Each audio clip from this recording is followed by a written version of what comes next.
Welcome back to Flying Dutchman Cards and our 1989 Topps Retrospective.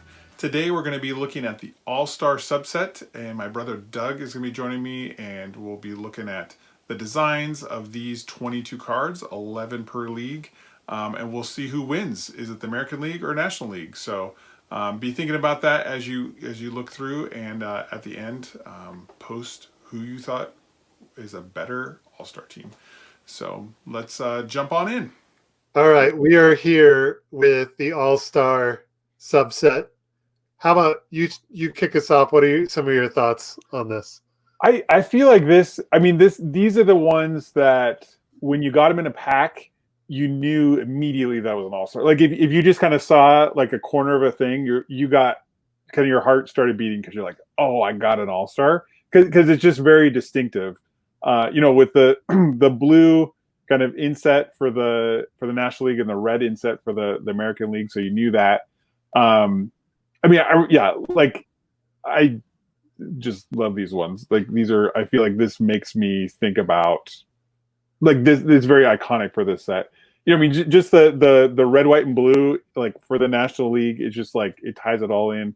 You know, they use the first base of the position that we were talking about on the backs. Makes a lot of sense there. And it's just the All-Star looks awesome. So, what are your thoughts about it? Yeah, I think they do a good job of making this unique for All-Stars, and while keeping some of that the script font, you have the underline. I like how it's a star, obviously as the icon, but having the position in there is nice. Right. One of the things that I don't love, like the names on the bottoms, it's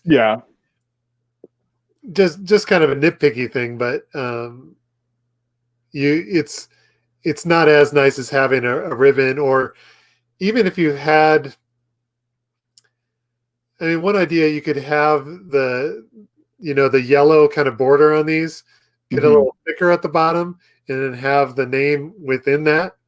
Right. Might seem a little bit more like cohesive. These kind of just seem like a nameplate that's kind of added to the design. Right. Not that big a deal, but that would be the one thing that not as much of a fan there. Yeah. But Darryl Strawberry's arm is really veiny. Oh, that is true. Very veiny. He must be like twitching that side. No flaps on his hat. Yeah. So it must have been batting practice. I mean, he's got his batting practice uniform on, but yeah. And and I like how they're doing something different with the backgrounds. It seems it's kind of a throwback to older cards. I think they had that a lot. You also have, I think they're all portraits for the most part. Right. Yeah. They're all. Yeah. Sorry, one more thing too. I'm noticing that you're also seeing a little bit of they're cutting out, like, so the top of Gary Carter's hat here is overlapping. Right. Is a little fancier. I mean, they had to cut out the pictures to put the blue background on anyway. Right. But you're adding a little design there as well. Right. Yeah, because they could have just moved this down. I mean, it's like they basically wanted to get this little bit here as opposed to just moving it down and cropping that. So it'd be interesting to see how many of these photos. I wonder if a lot of these are the same kind of spring training portraits that a lot of other players' actual cards are. Right. They just put them on the All-Stars. Right.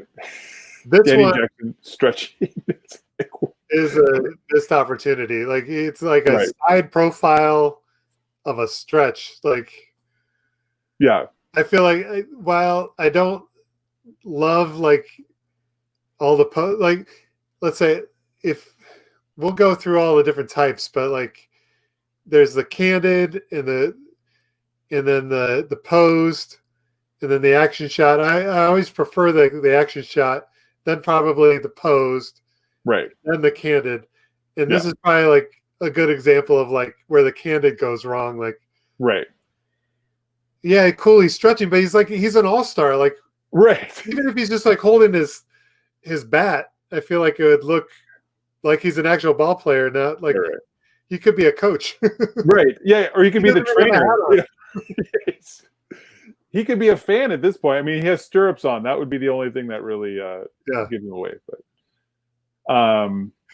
Kirk Gibson, that 5 o'clock shadow, he just rocked that. This is a great shot of Kirk Gibson, but it also looks like the Bat Boy said something. He's like, "What'd you say to me?" Yeah, like, are you kidding me right now? It's also he also has the I never noticed that. Pitch hitter. Pitch hitter. Like, why would you? I don't know. That's the thing of like. Was this before or after the famous walk-off? This had been right after. This is '89, so he hit it game 1 at '88 World Series. He couldn't even make it to the. He's the '88 MVP. He hits the walk-off home run game 1 of the World Series, and he can't beat out Bobby Bonilla for an All-Star spot. He's the pinch hitter. It's like, really? So were these the actual All-Stars? No. Like, it's ones that. So it's just ones that they determined. Yeah. Were they All-Stars from '88? No, I don't believe so. I'd have to go back. I don't think pinch hitter is even a position that you yeah. for All-Star. Yeah. And it's really probably just because they had the DH in the American League, so they had to pick one for the National League. That makes sense. Yeah. So it's probably like best / most popular player position for each league. Yeah. That makes sense. Yeah. That's a nice one. I like Yeah, so all of them have been portraits, one candid in there, and then we get an action shot here. Yeah. Julio Franco, like, he's like, don't bother me. Yeah, come on. I've got the coolest stance ever. So right. Also, too, I played till I was 50. Like, I have a card in '89 Topps and also 2009 Topps. So it's like, what is going on? But Wade Boggs, classic Red Sox uniform. Yeah, that's nice. Yeah. He's also kind of looking like what up? Don't bother me. Yeah. But this would be this is in a game. Yeah. Alan Trammell. This is one I really like this one just because it's got the. This is a nice photo. Right. Except that there must have been some kind of flash or something because it's got a different. Yeah. They're happy that they were able to take out the background because it was super overexposed on the back. Yeah. you could see the Parky Anderson's in the back there. Right. So this is one that I feel like if you got this card, and this really works. So the high school we went to was green and gold, so I was probably more partial to the A's just because they were green and gold. Obviously, when I was 7, I didn't really care about that at all. But looking back, it's like I feel like the green and gold just contrast so well and look pretty sweet. So, and you got enough of a portrait that you're getting a sweet mullet. Right. Yes. And it's just like he's a bad dude. Yeah. Literally. But yeah, it's also interesting. Like go back to you're getting the softball type jersey. Right. Where like if we started watching games, we would have never seen Jose Canseco wearing this jersey. Right. In actual game. So yeah. Mike Greenwell, he was a stud back in the day. I feel like I liked collecting Mike Greenwell, even though like looking back at his stats, he wasn't all that great. Like it's like, he was kind of okay. I feel like he was like the heir apparent for like Carl Yastrzemski as like left fielder for for the Red Sox. Like kind of like when Ted Williams, Carl Yastrzemski, and then it was like Mike Greenwell was gonna like carry on the legacy, and it was just like or not really. And you had Greenwell, Green Monster. Right. Yeah. It's interesting too to think about like how much not power, but these cards to like young fans that don't know any better, Greg Jeffries is his future star, like we got to invest in him. Right. It's really just like a guess, Right. Yeah. Or hoping that these players are going to pan out, you know what I mean? Right. But, so it'd be interesting to be in those, in those board meetings making decisions like, okay, who's a American All-Star in the outfield, Right. Mike Greenwell, I think he's going to do good this year, Right. Yeah. Well, and that even goes to like '89 Upper Deck when they put Griffey as the first card. Like he was like a single A, like he never played above like single A at that point, and so they totally took a risk, put him number one because that's like a privileged spot, you know.